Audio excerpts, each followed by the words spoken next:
Hello students, welcome to my channel tech science. My name is Zeeshan. आज physics first year के chapter number 2 के exercise short questions को हम discuss करते हैं।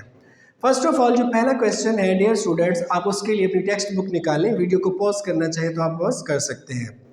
हमारे पास फर्स्ट क्वेश्चन है, define the term unit vector, position vector and components of a vector. Dear students, question number 1 में 2.1 में यूनिट वेक्टर के बारे में बताना है।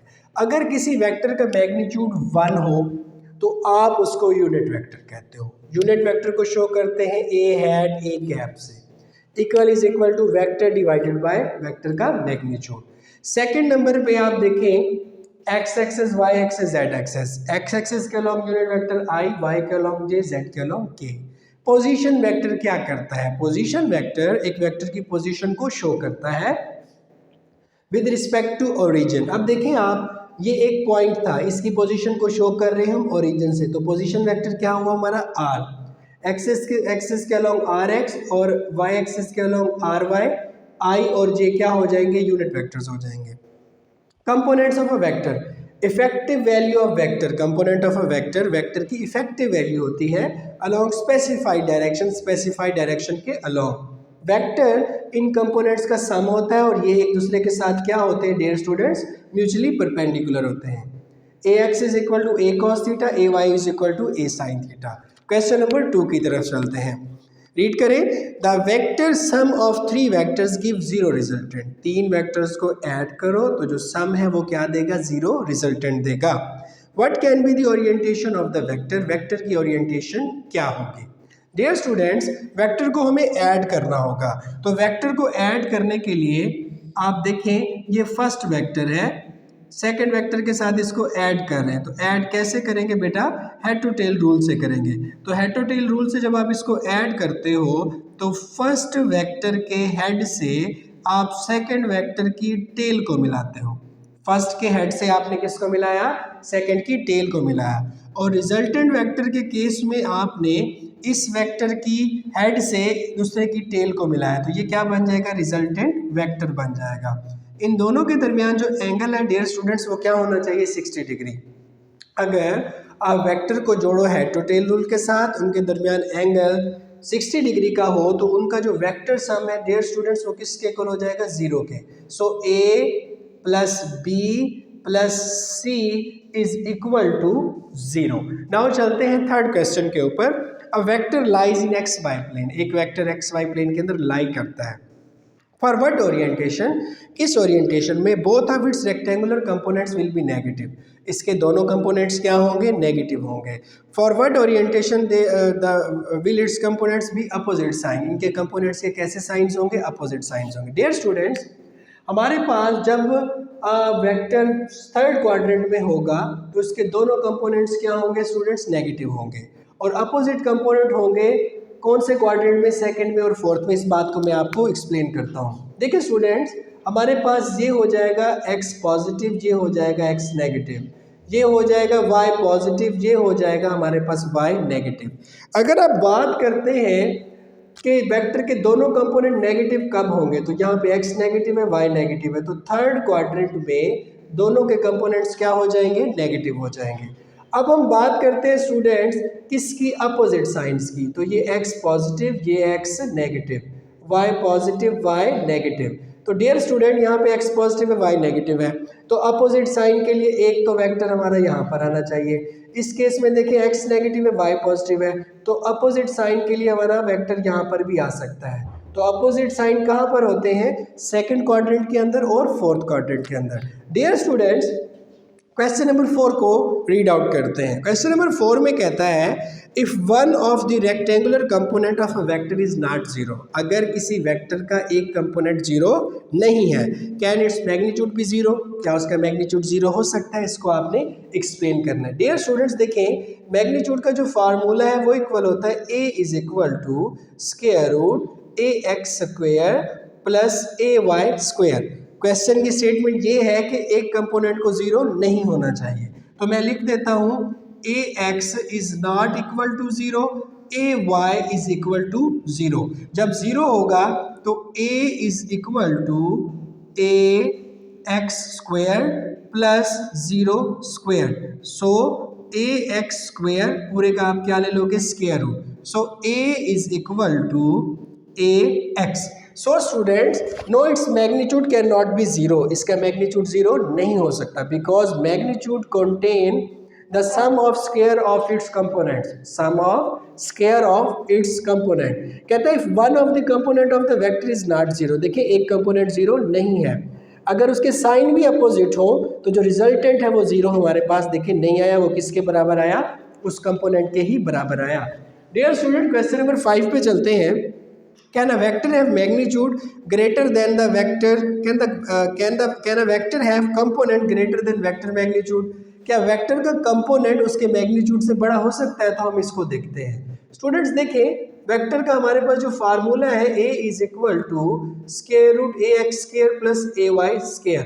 हमने दोनों साइडों पर स्क्वायर लिया, taking square on both sides, taking square on both sides. So a square is equal to ax square plus ay square। तो अगर हम इसको कंक्लूड करें तो हम इसको ऐसे लिख सकते हैं a square greater than and equal to ax square, a square greater than and equal to ay square. तो जो मैग्नीट्यूड है वो हमेशा कंपोनेंट से बड़ा होगा, उसके बराबर तो हो सकता है कंपोनेंट मैग्नीट्यूड के, लेकिन कंपोनेंट मैग्नीट्यूड से कभी बड़ा नहीं हो सकता। डियर स्टूडेंट्स ये हमारे पास पहले 5 शॉर्ट क्वेश्चंस थे, आप इनको नोट कर लें। Students question number 2.6, can the magnitude of a vector have a negative value, क्या एक वेक्टर के मैग्नीट्यूड की वैल्यू नेगेटिव हो सकती है? स्टूडेंट्स आप देखिए मैग्नीट्यूड का formula a is equal to a x square plus a y square. कोई भी वेक्टर हो उसका अगर कोई कंपोनेंट हमारे पास नेगेटिव हो, जब आप उसका स्क्वायर लेंगे तो उसकी वैल्यू पॉजिटिव हो जाएगी। एग्जाम्पल के तौर पे आप देखें माइनस आई माइनस जे, ये एक वेक्टर है, आपने जब मैग्नीट्यूड लिया तो ये इक्वल हो जाएगा minus 1 square minus 1 square 2 square root. देखिए वैल्यू क्या हो गई उसकी, पॉजिटिव हो गई। तो आंसर में लिखना है vector can not have negative value, vectors magnitude can not have negative value because magnitude contain the sum of square of component, sum of square of component. तो आंसर क्या आ जाता है, पॉजिटिव आ जाता है। If one of the component is negative then still the magnitude of vector is positive value. अगर एक कंपोनेंट भी नेगेटिव हो, दो तो अलहदा रहे, तब भी वेक्टर की जो वैल्यू है वो क्या आती है स्टूडेंट्स, पॉजिटिव आती है। क्वेश्चन नंबर 2.7, दो वेक्टर्स हैं a plus b is equal to 0। कहता है बताओ what can you say about the components of vector, आप इन वेक्टर्स के कंपोनेंट्स के बारे में क्या कहेंगे? स्टूडेंट्स 2.7 फर्स्ट वेक्टर है हमारे पास a और सेकंड वेक्टर है हमारे पास b जो कि 0 के इक्वल है। अगर हम 0 को नल वेक्टर स्टूडेंट्स कंसीडर करें और इसके कंपोनेंट्स को लें तो ऐसे लिख सकते हैं a x i plus a y j plus b x i plus b y j is equal to 0 i plus 0 j. हमने कंपैरिजन करने से पहले कुछ ऐसे लिख लेना है, ए एक्स प्लस बी एक्स यहाँ पे क्या आ जाएगा आई, ए वाई प्लस बी वाई इसके साथ क्या आ जाएगा जे, 0 आई प्लस 0 जे। हमने सिंपल ए एक्स आई बी एक्स आई को इकट्ठा कर लिया, ए वाई जे बी वाई जे को इकट्ठा कर लिया। अब कंपेयर करते हैं डियर स्टूडेंट्स, हम कंपेयर कर रहे हैं आई को और किसको कर रहे हैं, जे को। तो आई किस चीज़ के इक्वल हो जाएगा, a x plus b x is equal to 0, a y plus b y is equal to 0, a x is equal to minus b x, a y is equal to minus b y. अब question की तरफ वापस लौटते हैं। कहता है दो vectors को ऐड कर रहे हो, इनके कंपोनेंट्स के बारे में आप क्या कहोगे? देखिए स्टूडेंट्स इक्वल और अपोजिट, इक्वल और अपोजिट हम कहेंगे components of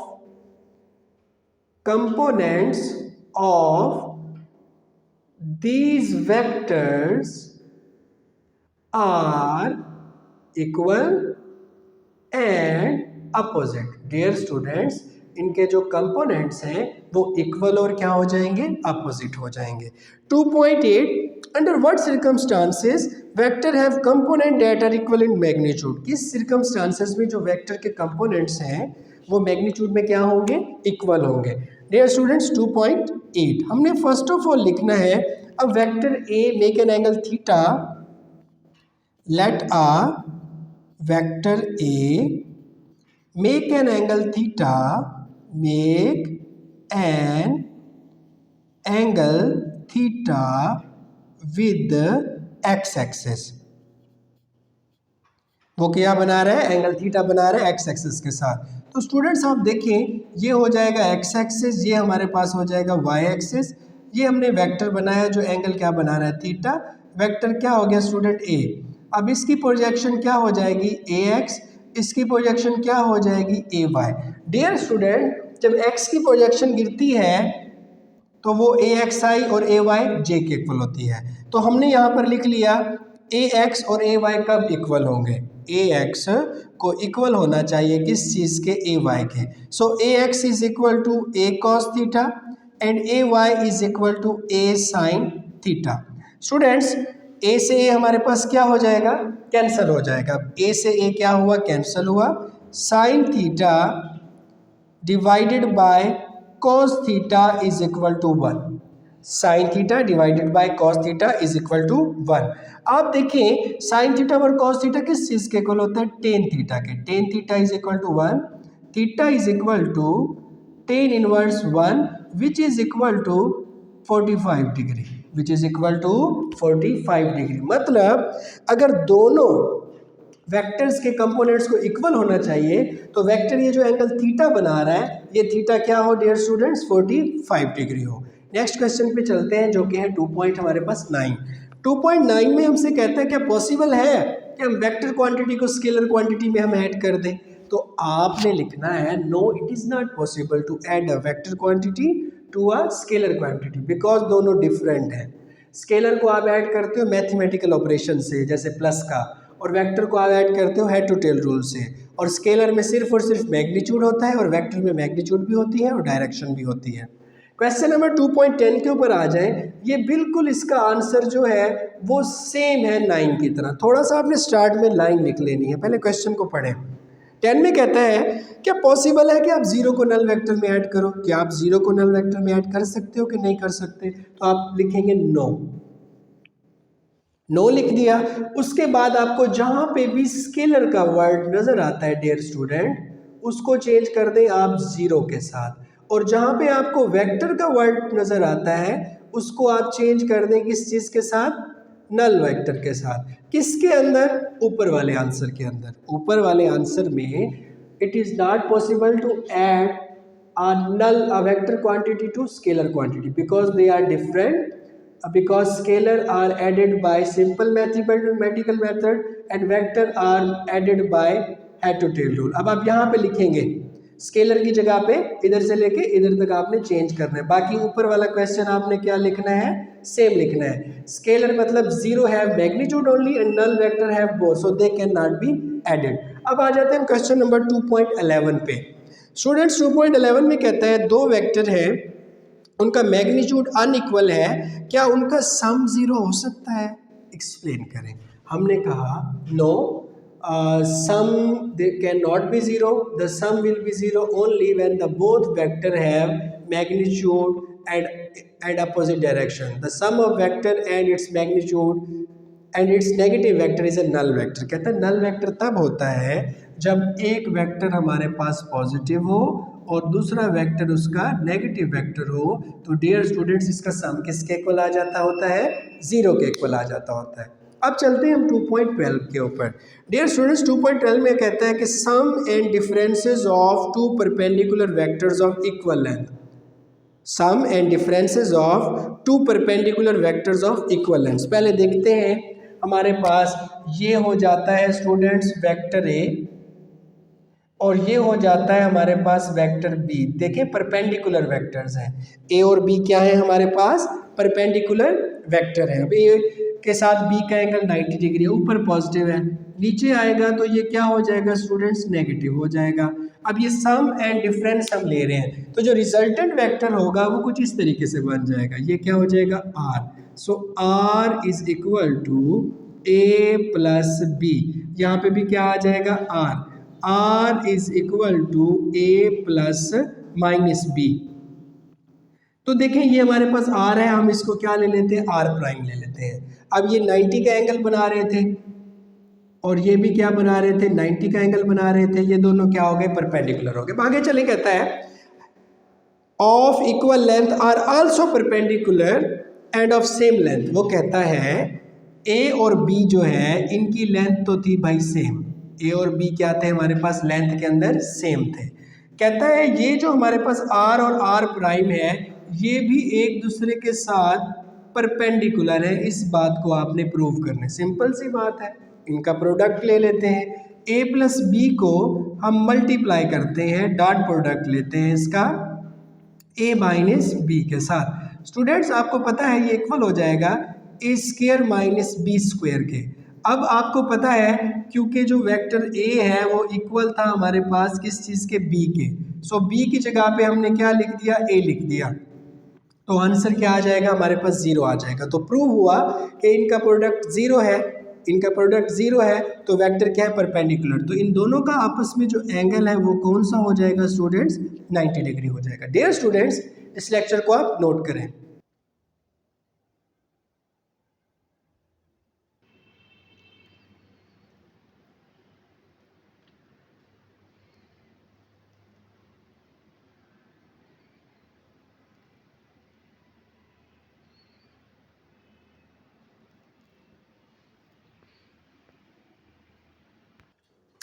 Students, question number 2.13, how would be the two vectors of same magnitude have to be oriented if they were to be combined to give a resultant equal to vector of same magnitude? आसान लफ्ज़ों में ये बताता है कि जब आप vectors को ऐड करो, ऐड इस तरीके से करो कि ये वेक्टर और ये वेक्टर दोनों लेंथ में इक्वल है, ये दोनों वेक्टर लेंथ में इक्वल है।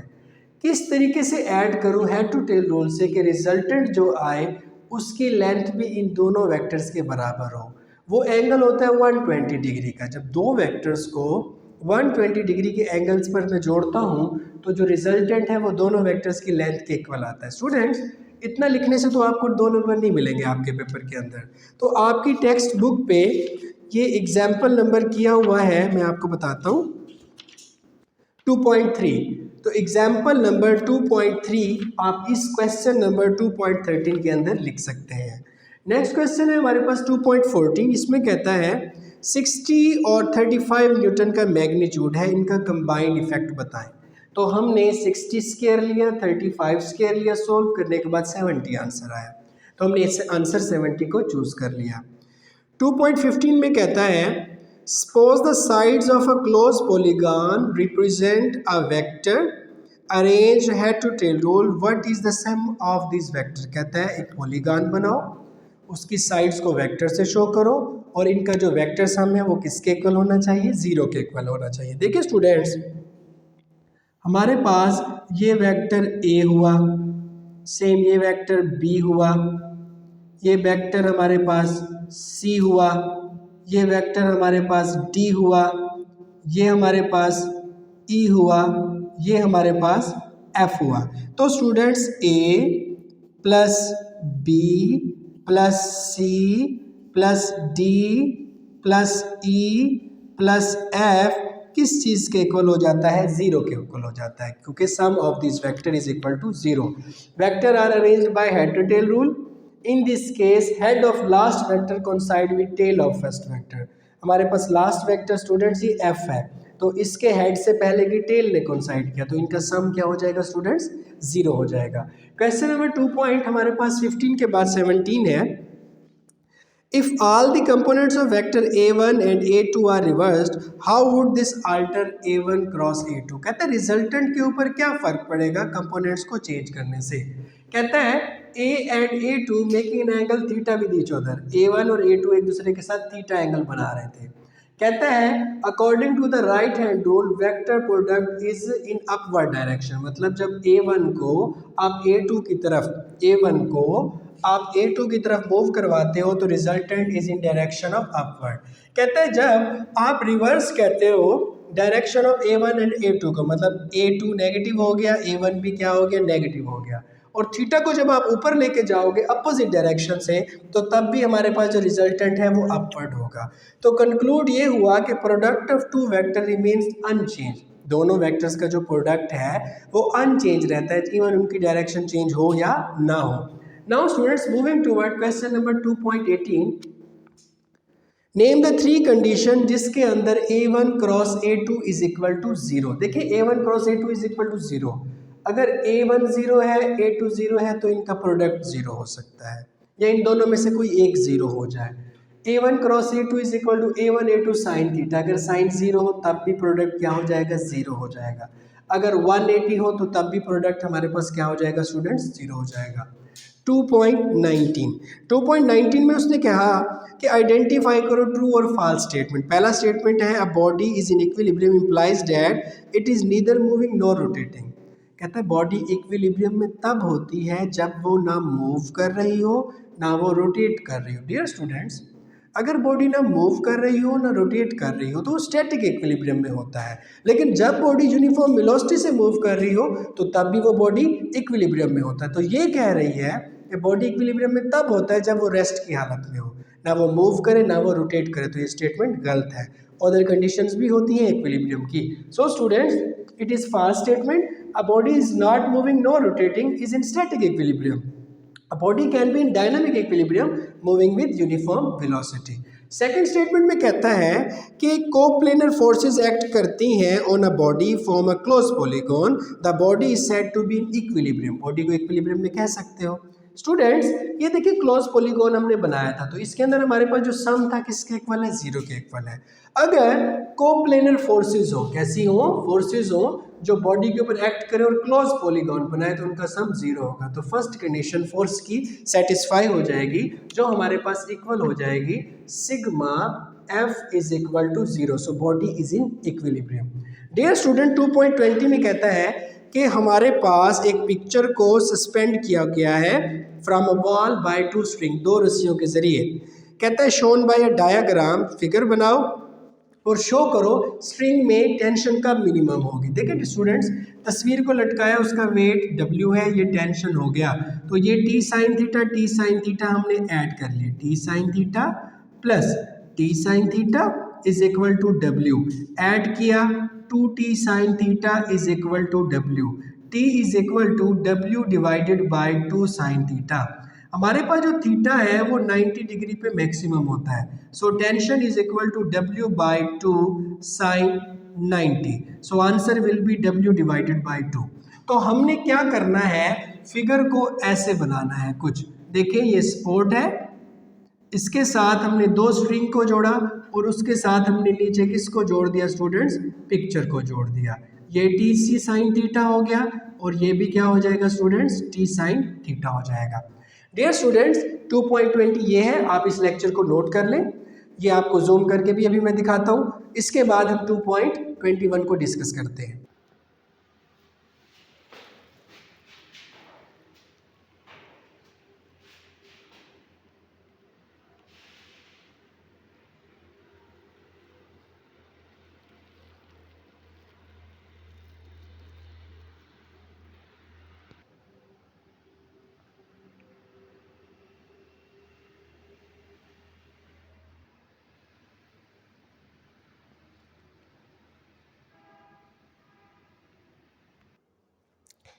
Students, 2.21, can a body rotate about its center of gravity under the action of its weight? हमारे पास एक बॉडी है जो स्टूडेंट लाई कर रहा है अपने सेंटर के ऊपर। जब सेंटर के ऊपर वो लाई कर रहा है तो उसका जो मोमेंट आर्म है वो क्या है, 0 है। सवाल ये है कि क्या बॉडी रोटेट कर सकती है? मैं कह रहा हूँ नहीं रोटेट कर सकती। क्यों? क्योंकि बॉडी का होल वेट इस पॉइंट के ऊपर कंसंट्रेटेड है। जब बॉडी का होल वेट इस पॉइंट पर कंसंट्रेटेड होगा तो उसका मोमेंट आर्म ज़ीरो हो जाएगा, और जब मोमेंट आर्म ज़ीरो होगा तो डियर स्टूडेंट्स जो उसमें अंदर पैदा होने वाला टार्क है वो भी क्या हो जाएगा, ज़ीरो हो जाएगा। तो जब टॉर्क ज़ीरो होगा तो बॉडी रोटेट नहीं कर सकेगा अपने वेट की वजह से। Dear students, it was all about chapter number 2 exercise short question. अगर आपको इसमें कोई क्वेश्चन है तो आप कमेंट सेक्शन में मुझसे ज़रूर पूछ सकते हैं। तब तक अपने इस चैनल का ध्यान रखिएगा। अल्लाह हाफिज़।